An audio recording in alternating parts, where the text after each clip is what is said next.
اب تو آپ کی زبان سے رب کی آواز بھی لوگ سن لیں نا، پھر بھی نہیں مانتے کہ یہ اور وہ واحد ہو گئے۔ یہ ہے آج کے دور کا ماحول، ہر چیز کے اوپر جو ہے شک، ہر چیز کے اوپر فتنہ۔ یہ لوگ اس کو سرکار سمجھتے ہیں، ابے بھائی تعلیم ہی یہی ہے، تعلیم ہی یہی ہے۔ ہم کہیں تو غلط ہے، بلے شاہ کہیں تو صحیح ہے۔ رانجھا رانجھا کر دے نہیں میں اب ہی رانجھا ہوا۔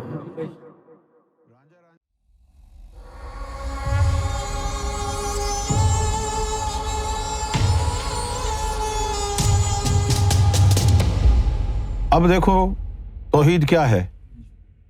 اگر آپ موحد بن گئے، آپ کا باطن رب کے ساتھ ایک ہو گیا، تو آپ کے ہاتھ بھی ایک ہو گئے، آپ کی آنکھیں بھی ایک ہو گئیں، آپ کی زبان بھی ایک ہو گئی۔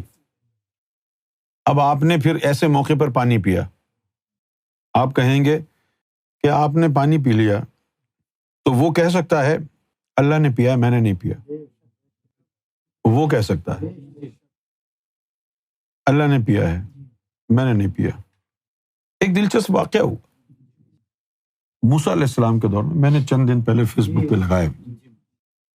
موسیٰ علیہ السلام کی قوم نے موسیٰ علیہ السلام کو کہا کہ بھئی آپ کی اللہ سے بات چیت ہوتی ہے۔ اب ان کو یہ تھوڑی پتا تھا کہ اللہ تو اوپر سے بیٹھ کے بولتا ہے، ان کا یہ خیال تھا کہ شاید کوہ طور پہ آتا ہوگا کہیں سے۔ تو ان کی امت نے کہا کہ بھئی آپ جو ہے ایسا کریں کہ آپ اللہ کی دعوت کر دیں کہ اللہ تعالیٰ ہمارے ساتھ ڈنر کرے۔ تو موسیٰ علیہ السلام کوہ طور پہ گئے، انہوں نے کہا کہ اے اللہ میری قوم کہہ رہی ہے کہ انہوں نے آپ کی دعوت کرنی۔ اللہ تعالیٰ نے فرمایا کہ ٹھیک ہے، تم دعوت کا اہتمام کرو، ہم آ جائیں گے۔ اچھا، اس طرح کا واقعہ ہمارے کوٹری شریف میں بھی ہوا، خیر وہ بعد میں بتاؤں گا، پہلے یہ بتا دیتے ہیں۔ تو موسیٰ علیہ السلام نے آ کے اپنے امتیوں کو چارج اپ کر دیا، بولا چلو بھائی لگ جاؤ، دیگیں ویگیں چڑھاؤ۔ وہ دیگیں ویگیں چڑھ رہی ہیں، کھانا وانا بن رہا ہے۔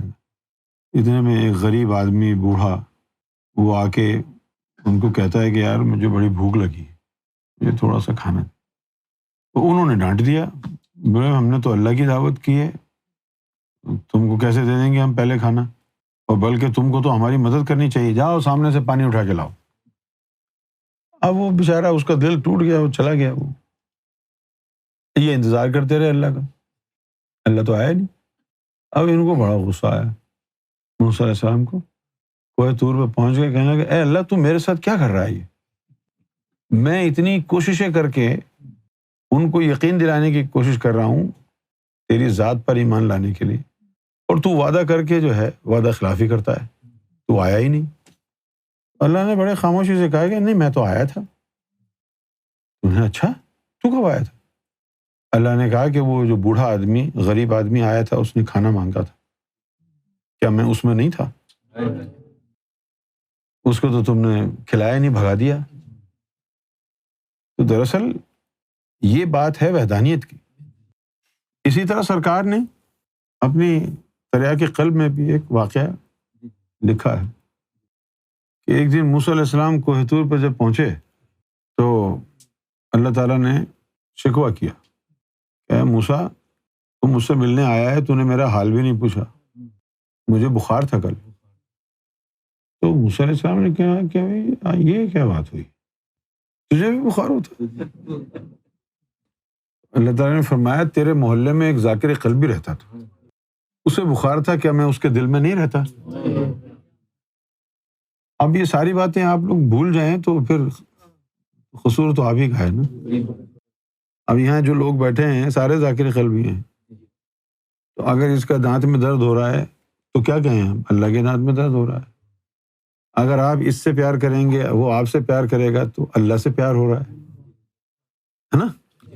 تو آپ کے اندر بھی اللہ، اس کے اندر بھی اللہ، اس لیے تم بھائی بھائی ہو گئے کیا نہیں ہوئے؟ تو پھر تم کو یہ زیب دیتا ہے کہ سازشیں کرو ایک دوسرے کے لیے، لڑائی جھگڑے کرو، گالی گلوچ کرو، بدتمیزی کرو، لیکن اگر کوئی کر رہا ہے تو اس کا کیا مطلب ہے؟ اس کے اندر اللہ نہیں ہے۔ جس کے اندر ہے اس کے اندر جو اللہ کا جلوہ ہے وہ اسے سامنے والے کے اندر بھی ہے نا بے عزتی نہیں کرنے دے گا، روک لے گا۔ اسی طرح 11ویں شریف کا موقع تھا، کوٹری شریف، ظاہر ہے ہم نے سنا ہے، دیکھا تو نہیں، شاید ندیم بھائی انوار بھائی نے دیکھا کہ وہ لنگر وغیرہ پکڑا تھا، وہاں پر کوئی خاکی کپڑے پہن کے کوئی بوڑھا سا شخص آیا اور کہنے لگا کہ بھئی مجھے تھوڑا سا کھانا دے دو، تو وسیم محمد قریشی نے اس کو ڈانٹ دیا کہ چلو یہ تو غوث پاک کا لنگر پکڑا ہے۔ بعد میں جو ہے پھر سرکار نے ان سے پوچھا کہ بھئی ایسے ایسے ایک بوڑھا آدمی آیا تھا، تم نے اس کو کھانا نہیں دیا۔ سرکار نے فرمایا کہ وہ خضر علیہ السلام تھے۔ تو وحدانیت یہ ہوتی ہے۔ اب یہ قرب قیامت کا دور ہے، اب تو آپ کی زبان سے رب کی آواز بھی لوگ سن لیں نا، پھر بھی نہیں مانتے کہ یہ اور وہ واحد ہو گئے ہیں۔ یہ ہے آج کے دور کا ماحول، ہر چیز کے اوپر جو ہے شک، ہر چیز کے اوپر فتنہ۔ یہ لوگ اس کو سرکار سمجھتے ہیں، ابے بھائی تعلیم ہی یہی ہے، تعلیم ہی یہی ہے۔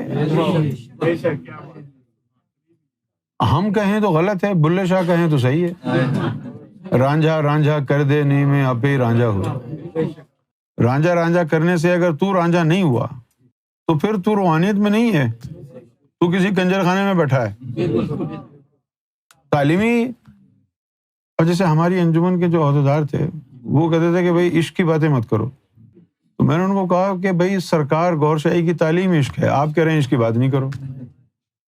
وہ یہی کہتے تھے مجھے آگے کی باتیں نہیں کرو، آگے کی باتیں نہیں کرو۔ جو بھی بات قرآن کی آیت بھی سناؤں نا میں، جس سے ماخذ یہ نکلے کہ سرکار کے قدموں میں چلے جاؤ، تو وہ کہتے تھے یہ معرفت کی بات ہے۔ معرفت یہ مشہور تھا وہاں پاکستان، اور یہ معرفت کی بات ہے یار، آگے کی باتیں نہیں کرو۔ اسی میں وہ یہ بھی کہتے چلے گئے کہ بھائی ٹھیک ہے، تم اگر سرکار کو امام مہدی مانتے ہو تو دل میں رکھو، لوگوں کو کیوں بتا رہے ہو؟ لے، امام مہدی کو جو ہے وہ کہ حق کو دل میں رکھنے کے لیے بھیجا گیا ہے۔ میں نے ان کو کہا کہ بھائی حضور پاک آخری نبی ہیں، اگر صحابہ کرام یہ بات بھی دل میں رکھ لیتے تو لوگ آج تک نبیوں کو مانتے رہتے ہیں۔ پھر تو یہ سارے نبی ہوتے، وسیم محمد قریشی نبی ہوتا، عارف میمن نبی ہوتا، اولو العزم پیغمبر ہوتے سارے یہ۔ جو تعلیم ہماری ہے، دین الہی، عشق الہی، اس تعلیم کا پہلا نقطہ وحدت ہے، وصل ہے۔ اور حدیث قدسی میں ہے میں ہاتھ بن جاتا ہوں، پاؤں بن جاتا ہوں، اس کے باوجود نہیں مان۔ اب آپ کہیں اگر کہ بھئی یہ تعلیم جو ہے قرآن میں کہاں ہے؟ قرآن سے تو آئی ہے تعلیم۔ وہ اللہ تعالیٰ فرما رہا ہے کہ یا رسول اللہ صلی اللہ علیہ وسلم، یہ جو لوگوں نے آپ کے ہاتھ پہ ہاتھ رکھ کے بیعت کی ہے، یہ آپ کا ہاتھ نہیں ہے، میرا ہاتھ ہے۔ لیکن تمہارے مولوی بدبختوں نے ان حقائق کو کیا کہہ دیا کہ یہ جو آیات ہیں یہ متشبیہات ہیں، اس میں تشبیہ جہاں جہاں اللہ نے اپنے ہاتھ، پاؤں، ٹانگ کو دی ہے، اس سے مراد کچھ اور ہے، کوئی اور مراد نہیں ہے۔ محمد رسول اللہ کا ہاتھ ہی اللہ کا ہاتھ ہے، یہی بات ہے۔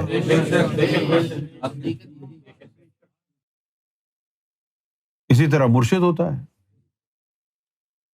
غوث پاک جب جنگل میں تھے، غوث پاک نے ایک دن جو ہے ٹھان لی کہ اب میں اس وقت تک کھانا نہیں کھاؤں گا جب تک اللہ اپنے ہاتھ سے نہ کھلائے۔ 2 ہفتے گزر گئے، نہیں کھایا۔ مرشد ظاہر ہوئے غوث پاک کے، ابو سعید، تو انہوں نے کہا کہ بیٹا ضد چھوڑ دو اور لو، میں لقمہ دیتا ہوں تمہارے منہ میں، کھا لو۔ تو غوث پاک نے بڑی ہی تعظیم اور احترام کے ساتھ مرشد کو کہا کہ میں بڑی معذرت چاہتا ہوں، لیکن میں نے اللہ کے نام کی قسم اٹھائی، اب میں کھاؤں گا تو اللہ کے ہاتھ سے کھاؤں، تو آپ ضد نہ کریں۔ ان کے مرشد نے کہا عبد القادر جیلانی، یہ ہاتھ کس کا ہے؟ یہ بھی تو اللہ کا ہاتھ ہے، چل کھا۔